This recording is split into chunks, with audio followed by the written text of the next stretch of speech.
Hey guys, welcome back to Met in Mind. I have Coach Bill Edwards here. He's the head coach of the women's program at Concord University. If you would just like to say a few things about your program to start off with. Yeah, awesome. So again, Coach Bill Edwards. I go by Coach Bill. Concord's a Division II school in West Virginia, very southern part of the state. A brand new program this year. We've signed 10 girls. We have a mat room. It's about 3,000 square foot. So a lot of support from our administration. We're a state school, about 20% athletes. So just a good old-fashioned college with college athletics. And like I said, brand new program and getting started. Nice, nice. So what we do on here every so often, or what I do every so often on here, is I talk a little bit on the athlete aspect and more so from the coach's side on how they kind of intertwine, how they help each other, and what coaches look for in certain situations. Okay, sure. So first question I guess would be, what do you see, or what do you reach out for and look at towards these athletes? Sure. So when I'm recruiting college kids, I want to see, obviously there's a certain level of work they have to do, and I would say most women and athletes that are thinking about wrestling in college, I would say most of them have it, right? That's kind of just that baseline amount of work they're going to do. If they're successful in placing in the state tournament or placing in qualifying and going to Fargo and doing all that, they work hard enough. So that's the baseline, and then from there, obviously, if you're winning matches, I'll find you. Most coaches will find you. But then also for freestyle specifically in girls wrestling, we want to see like attacks, leg attacks, staying in good position. And the last piece that we're really looking for, that I look for in particular, is how do they respond to adversity in a tournament or things like that. If a girl loses a close match in the semis, do they wrestle back for third just as hard as they would if they were in the finals? That kind of thing. So. Those are and maybe they don't run into that in the state tournament. Maybe they run into that at like Super 32 or Fargo. So those are the kind of like the big key points that I'm looking for.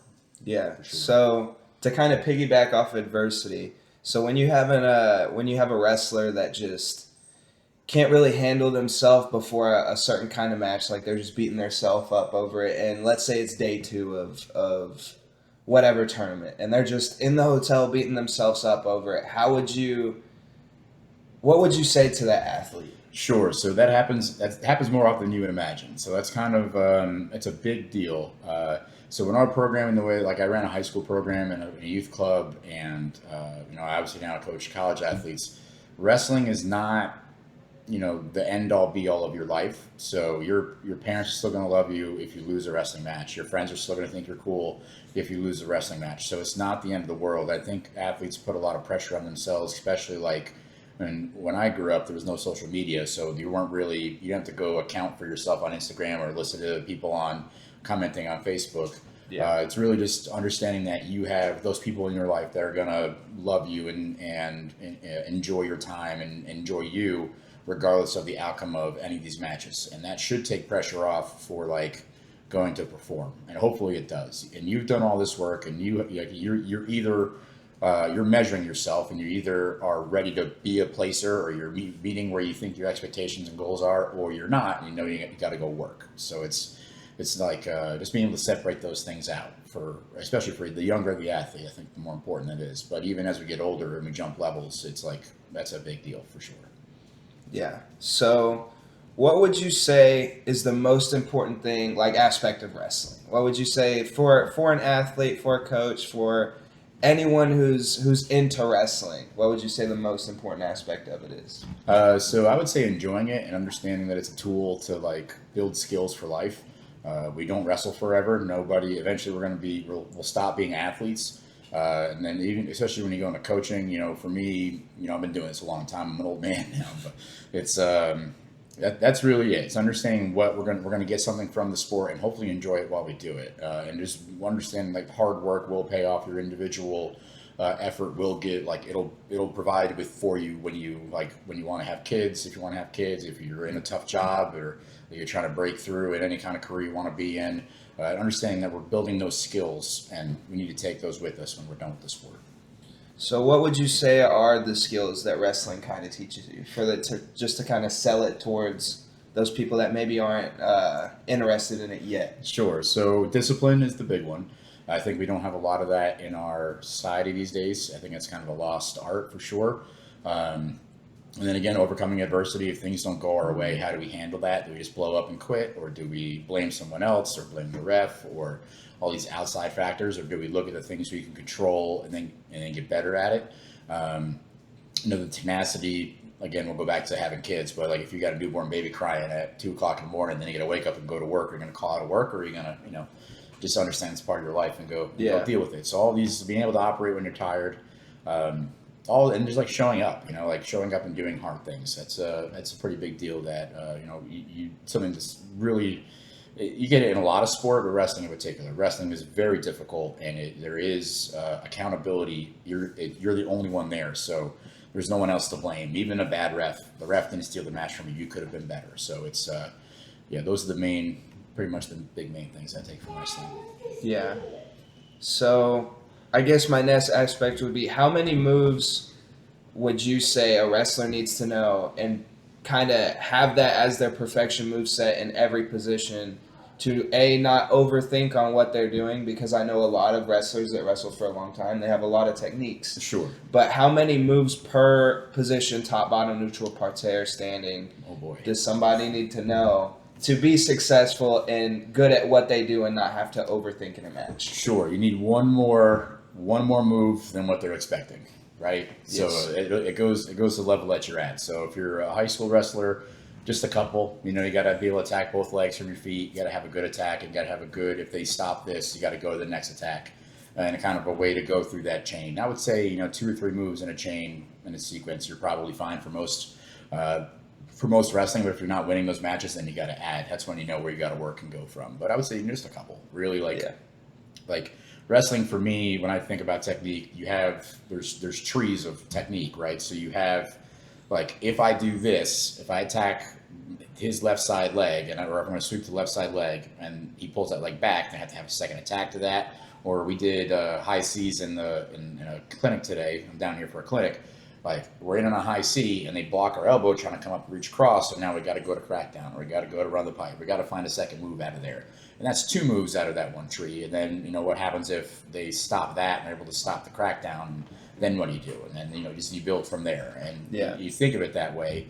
And that's kind of the journey you get to go on. So maybe, like, I'm not going to do like 5 or 6 different high C's, different ways of doing it. I'm going to do one high C and then kind of build my chain of technique off of that. And that's sort of the development there. And it's really just, if you work at it more than the people that have been doing it the same amount of time as you have, or that are at your level, then you're going to find success. And that's part of the fun of the sport, for sure. So you'd say chain wrestling is where the success is at, rather than knowing a variety of move sets? I think so. That's and if you get bored, you can just change your entire system. So there's only like a couple of main branches in like the meta of wrestling right now in folk styles. So understanding how you were taught and what moves you want to do, that's kind of important.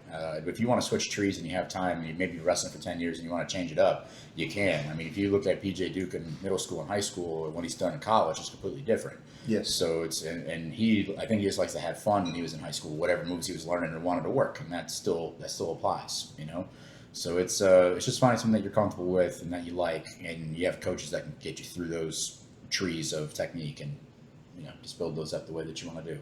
And it's all individual to me, so that's definitely. It depends on the wrestler for how they wrestle. Oh yeah. So I wouldn't expect like a short kid to do the same things as a tall and lanky kid, right? So I'm not going to lock up cradles if I get to a short headlock. If I'm my height, 5'8", 5'9", and stocky, I'm not locking guys up in cradles. But you're like 6'1", 6'2", and you can reach those legs and lock them up. So maybe you're going to be looking at cradles from short headlock, and I'm going to be spinning my little legs as fast as I can go to get behind the score. So you got to find something that fits. Obviously, things that you like to do, but then also might fit your body, or things that are going to be successful for you. And they can always be different. So yeah.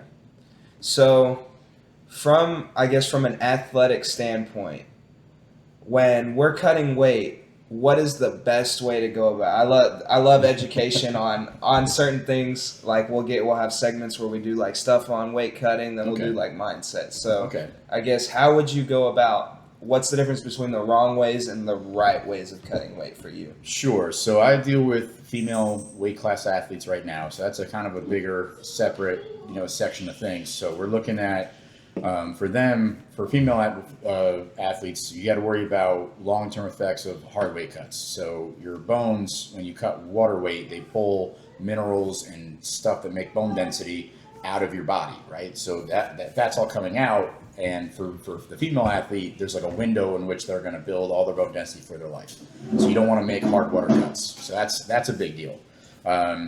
So it can't be crash cutting, especially as a female athlete, and it's not good for the boys either. Yeah. I'm more on weight management, so making sure that we're drinking a lot of water and we're hydrated.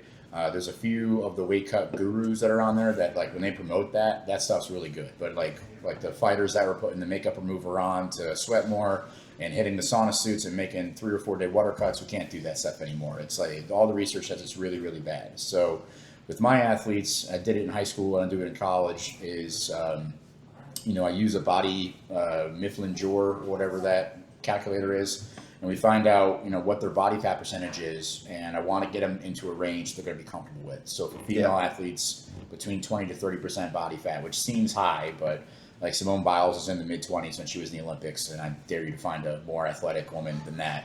And then we just manage the weight, making sure we're eating the right foods, making sure that we're getting enough carbs to load our body to do the training. In addition to being able to maintain your body composition at whatever weight we're trying to go. And then for like in season for a long, especially in the college season, which is so long, making sure that we understand if I like my float, how much I'm going to lose when I go to bed and wake up the next day, plus like how much can I lose in a half hour practice, how much can I lose in an hour of practice, and then make it so we're not always just sucked out and having to yo-yo our weight the entire time. And I think it's useful for both guys and girls. So last year I was had an athlete make the state finals in Virginia in 3A. 3A Virginia's got a lot of ranked guys in the country in it. He made it to the state finals. For certification, he was 2 pounds over the weight class, and that was his low certified weight. And they certified him correctly with a good, certifier that will get those weights down. Like that will, if we were trying to get to a low weight class, he would help it. And kids were saying he's so strong and all of that. He just, was dedicated to the strength and conditioning program. He lifted a whole bunch. He got really strong, and his body fat was low. Low enough to where he was comfortable and didn't want to cut weight, and he just got better as a wrestler. So that's always the option. I think it's the Bo Nickel plan. It's kind of what they call it. So that's there is merit to that as well, and especially if I'm dealing with women and not male athletes, then that's an even bigger deal, because there's a lot more things at play there, and there's the risks are really high to lose bone density. So I'm trying to make sure that they're okay and healthy, and again, that we're going to be done wrestling, making sure the cost doesn't outweigh the benefit. Yeah. So definitely, just to clarify for all those athletes there in high school that are making those 15-pound cuts weekly. I know I was doing that myself my freshman and sophomore year. I am a subject to that. But you are very anti hitting those 15-pound cuts every week for your high school. You're gonna be comfortable too, though. So if you're drinking a gallon of water a day every day, that's 8 pounds. So you can there's leeway there, especially on the male side mostly, but also on the woman weight class athlete. So there's you got to know how dehydrated you are and how much weight you're actually losing that is water relative to what your body fat is. You just have to know those things, and just don't be dangerous. Don't be sucked out for 2 or 3 days and make it dangerous. I cut weight the wrong way. We all did. So I graduated college in 2009, and the year after, all the papers on how to do this correctly, that's when they all came out. So and then I fought, and I did it the right way with the water loading and the managing what you eat correctly and making sure we're still having calories and eating, not missing a meal through the weight cut. Tyler Minton's a really good guy to go follow on all of that. He was in Johnson City, Tennessee, and that's somebody that I talked to a lot about how to do this. And I wrestled 174 and had hard cuts in college, and then I fought at 170, and it was easy. And I probably should have dropped to 155. Yeah. And could have made it easily with just managing it better and doing it the right way. So it's if you can eat a lot of calories and fuel your body and feel good and be hydrated, and then still be able to cut the water appropriately in a good, healthy way and not be sucked out, and then still make it. So yeah. So I guess what we'll go to next off of this is what are the scene performance issues that you see as a coach when you see these wrestlers cutting this weight and they're telling you, nah, coach, I'm doing it the right way. Yeah. But you obviously see there's a heavy performance drop in from how they did it to your plan versus when they did it. Sure, yeah. So that happens. You notice it. You usually notice it if you should be weighing. So coaches should be weighing their athletes every day. Like not, I mean, some don't. Like if they're on a big descent, it's kind of you're early in the season. Maybe you wait a couple weeks or you weigh every other day. But when we're in season, I want to know what you are on Monday. I usually weigh after practice on Monday, but then what do you come in on Tuesday, and then what do you come in like in before and after, and how it's going, and so there accountability on that side of it. But you just notice, right? They're not going to make it through the first, like they don't have enough carbs in their body if they're just like they want to crash diet and not eat. Like you don't have the carbs in your body. It takes time to get the carbs from your body into your bloodstream and your muscles, and that's a process. You have to have hydration to make that work and all that fun stuff. Your body has to have those things. So you just notice it. They'll bonk in the middle of the match, or they'll gas in the third period real bad. It's usually a pretty good sign. And then later in the day, if you're on like a 1-day 16-man tournament, they just don't have it at the end of the day. And those are the main things that happen. And if they have a barn burner match that goes to overtime and it goes double ride out early in the tournament, it just ruins them for the rest of the tournament. As opposed to like, we've done all the right things. We're putting the carbs in between matches. We're doing all the right things. So yeah, there's a big just performance drop that like is measured scientifically and is proven scientifically, but then also we can see it as coaches for sure. Yeah. So I know if someone was to do a big crash cut, when I know I had to do it for districts because I wasn't following my descent plan, but I figured something out that in case you needed to, the right way to go about it if you were at a competition after weigh-ins was you need 2 water bottles, one with that liquid IV, 1 regular water bottle, and then some quick carbs like peanut butter and rice cakes. Okay. How do you see that going? So so those are great post weigh-in meals, right? So if you're doing that and replenishing your body, you can get about 10 to 15 grams of carbs in your body an hour, depending on your body weight. There's an equation for that.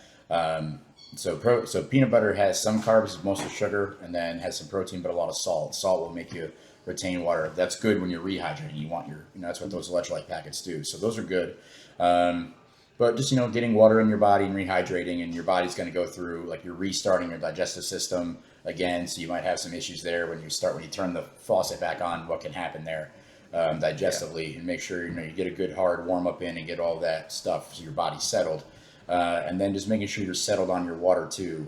Make it's water intake, it's like carb intake.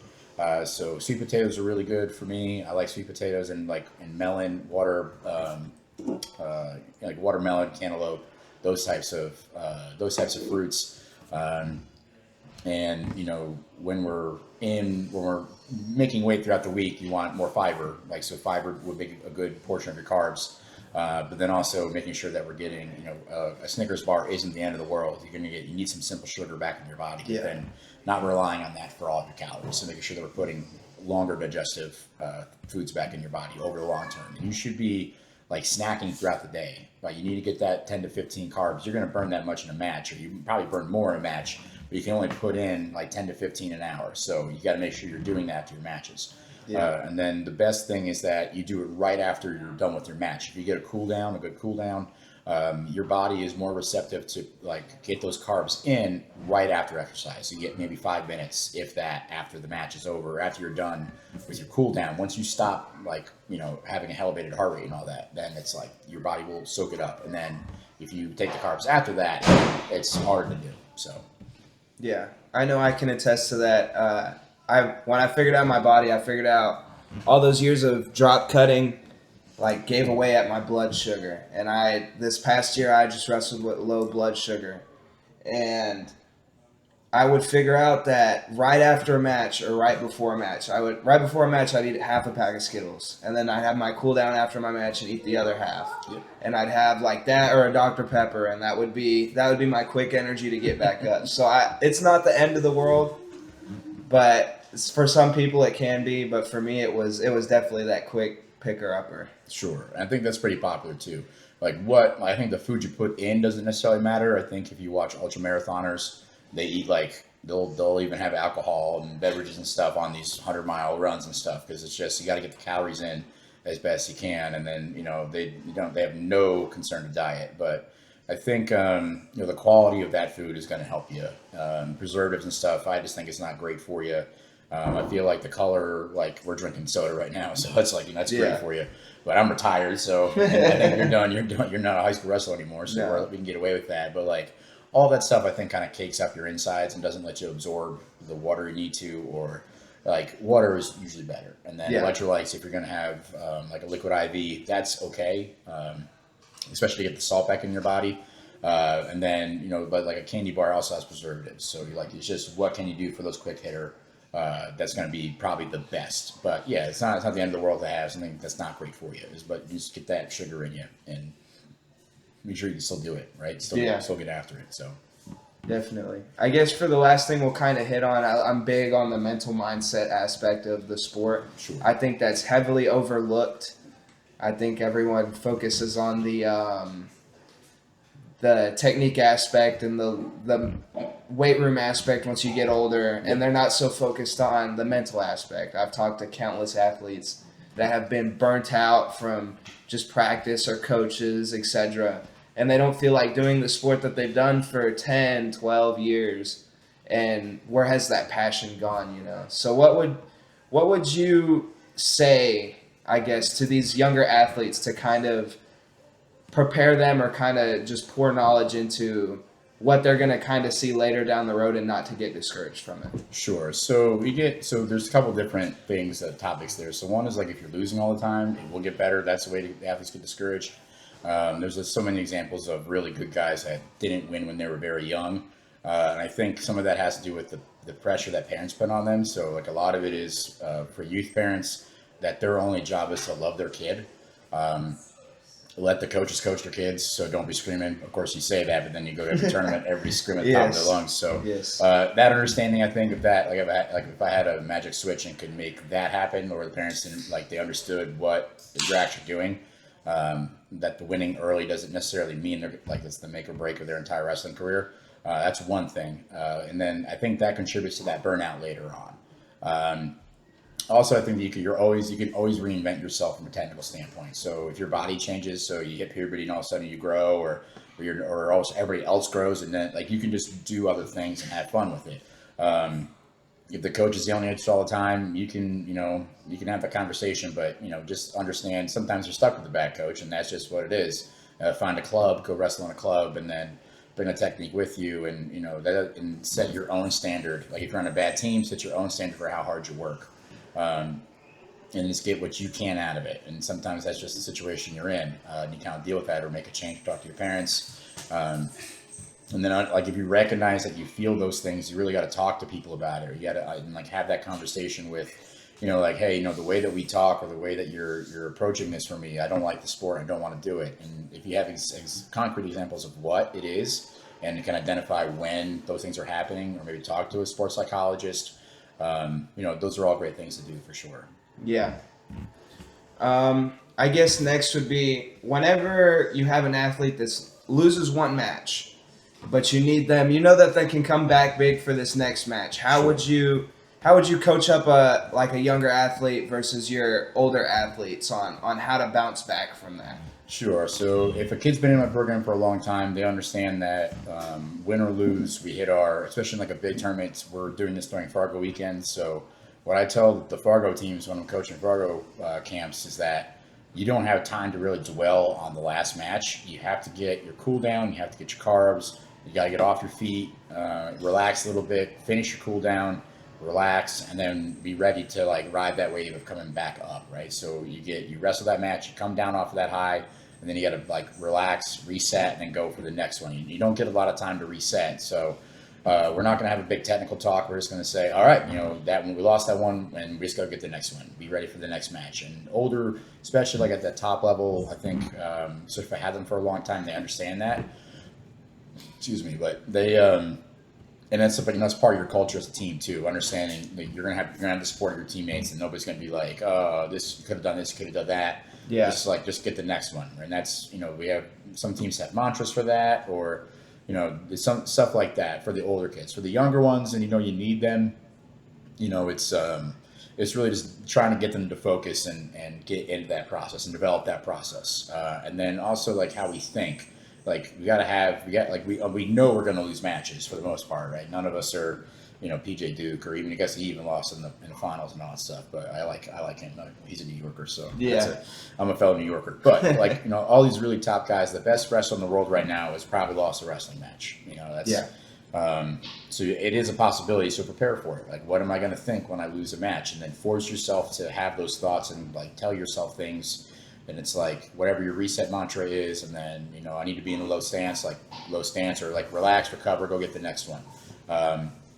And practice that. Like imagine, visualize it, and practice that. Like after the room, or if you lose a go in the room, just like go through that little mantra and that process, and work that like you would reps of a high C or a sweep, and do it when the stakes aren't so high, so that you understand how it goes and see if you can get yourself calmed down. It's really hard when like the kid just blows up and then runs off the mat because they're upset. Like we've already lost that, so that it needs to be addressed kind of in the room, and kind of before something like that, if you know what happens, and trying to get that emotional control down. And that is a skill that has to be built. It's not you're not just going to have it one day. You got to really like actively work towards it. So yeah. So last thing here, what would you say to these parents that when their kid loses, they just lay on them, right? They're just the parent of the sport, and then once their kid loses, they're just parenting and they're just laying on their kid after this loss. But let's say it's the state championships or the NCAAs, and it may happen more often in your state championships than it will in your NCAAs. But let's just say that parent is just laying into their kid and won't let up, and you need them to come back because they're at state, right? Yeah. So number one, if the parents are having that problem, I've kicked people out of my club and won't let them do that. But like, it's a hard rule in the clubs that I've run that you don't act that way for that reason, like because you're just ruining that whole thing. And I understand from the parents' perspective, a lot of them are spending, tens of like some $10,000-$20,000 a year traveling everywhere. And they think the stakes are really that high for like these little 8, 9, 10-year-olds, and they'll travel to Tulsa, they'll travel to Super 32 with the youth kids, and it's life or death at that age. It's like it's really not. Like, and if you talk to any of these high level coaches and a lot of these high level kids, that like some of these guys that are coming through right now, and I lost every match when I was in 8 or 9 years old, and they started clicking when I got to middle school. I think Caleb Henson has openly talked about that. They're just guys that are like that, and the difference is his parents are really supportive. And I think when you get to the NCAA level, I've been very fortunate to work with a lot of NCAA level athletes. It's like, well, obviously not my coach, but prior to going back into college coaching, it's the parents at that level usually aren't on them as hard as you would imagine. By then, they've kind of figured it out. The kids that make it to college wrestling, like how the parents and their relationship with their kid is super important. That's another one of those things that we do kind of look at. That's not usually a make or break for me, but that is like being able to have understanding that relationship and the parents' responsibilities is a big deal. Then getting them back, I've had kids where the parents are just, they won't leave the kid alone, and you just kind of, take them under the wing and say, you got to focus. I understand that just happened, and I know when you leave here, you might have to have some hard conversations, or it might not be great. But right now, what can we focus on? What can we control? And then, try to get them back that way. That's usually how I try to get them back. Yeah, for sure. Well, I think that about does it for this one. Thank you, Coach Billy, for taking the time to be on here and I guess talk with me. It's great having you down here, and especially for this women's camp that you're running. Hey, I think it's great that we're growing Texas women's wrestling down here, and glad to have you a part of that. Absolutely. Thank you for having me. Yes, sir. This is a blast. Yes, sir.